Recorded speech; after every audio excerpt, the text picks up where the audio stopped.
যে আমাদের হাওরের মধ্যে নতুন করে একটা দুর্যোগ শুরু হয়েছে। এটা হলো প্রাকৃতিক দুর্যোগ। আমাদের হাওরে অতি বৃষ্টির কারণে একটা জলাবদ্ধতা সৃষ্টি হয়েছে।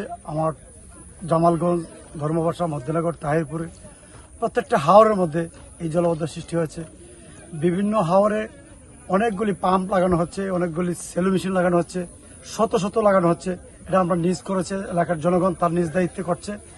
আর আমি আমার জায়গাতে যতটুকু পারি সহযোগিতা করছি, কারণ আমাদের সরকারিভাবে কোনো অনুদান না থাকায় আমরা আমাদের লোকাল নেতৃবৃন্দ, লোকাল মানুষ যারা আছে, কৃষক যারা আছে, কৃষকদেরকে নিয়ে আমাদের হাওরের এই জলাবদ্ধতা নিরসন করার চেষ্টা করছি। কিন্তু প্রতিদিনের বৃষ্টি হচ্ছে, কতটুকু এই যুদ্ধে আমরা কতটুকু জয়ী হতে পারবো জানি না।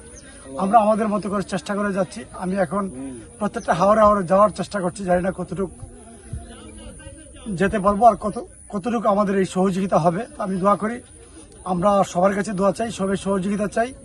আপনারা দোয়া করেন, আল্লাহ যেন আমাদেরকে সহি সালামতে আমাদের এই বুড়ো ফসলকে তোলার তৌফিক দান করেন। কারণ আমরা একটি মাত্র ফসলের উপর নির্ভরশীল। আমাদের এই হাওরের লক্ষ লক্ষ মানুষ এক ফসলের উপর নির্ভরশীল।